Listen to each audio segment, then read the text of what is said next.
The next question comes from Chuck Johnson, and we'll go to Mr. Zinke. Mr. Zinke, almost every week, it seems, somewhere in this country, a disturbed young man opens fire and kills a number of people before he eventually kills himself or is killed by law enforcement. What, if anything, do you think Congress should do to help try to prevent these tragedies? That's a tough question, Chuck. It is about the Second Amendment. You know, I was criticized in the primary for being, Ryan Zinke's not pro-gun. I'm a former Navy SEAL commander. I believe in guns. I believe our legacy is to own a gun. I'm firmly against, you know, I'd have been to, I think, every gun show, you know, around Montana. I'm firmly against, you know, changing the rules we have in Montana. Because I think the rules we have are appropriate, all of them.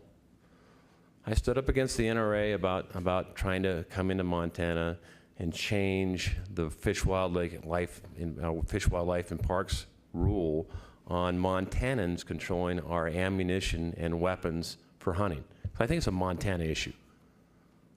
And I love the NRA and I'm a member, but I don't work for the NRA. I work for Montana. And so, you know, the weapons and guns, I think better education, you know, make sure that the parents keep them locked up at home. You know, certainly in guns in schools, that should be up to WINET and the local school boards. You know, I grew up when there was a rifle rack, you know, in the parking lots. It isn't appropriate every place, and I think the local school board should make that call. So I'm a defender of our Second Amendment, especially in Montana, because that's our legacy. Mr. Fellows, your answer? Well, I do support the Second Amendment. The right to keep and bear arms shall not be infringed. The Second Amendment is really not about hunting. It's about the fact that we just had fought a war back in the Founding Fathers' days against a militia, namely the English military.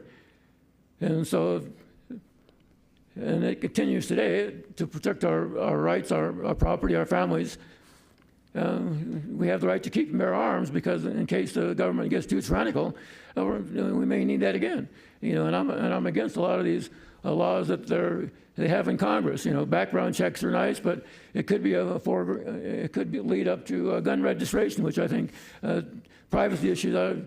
I think we have a right to own firearms, and I don't think it's any of the government's business what kind or what type we obviously own. And when you got John McCain out there, who got a C rating from the NRA talking about, well, we need to close loopholes at gun shows, I think that's wrong. I think in some cases I've heard that Ryan Zinke is more of a John McCain type person in the issue of guns, because when you support gun rights, you support gun rights wholeheartedly, and there shall be no compromise as far as I'm concerned with the rights to our Second Amendment. Mr. Lewis, your answer? I strongly support the Second Amendment and the right of citizens to bear arms. What happened in Connecticut and Colorado is national tragedy, and as father of 2 young kids, I can't even imagine the pain. And my first question is, what would cause somebody to turn a gun on innocent children? So I think the first thing we should do is address how we treat mental health care in this country. And clearly, we're not doing a good enough job of that. So that's where we should start. Mr. Zinke, a response?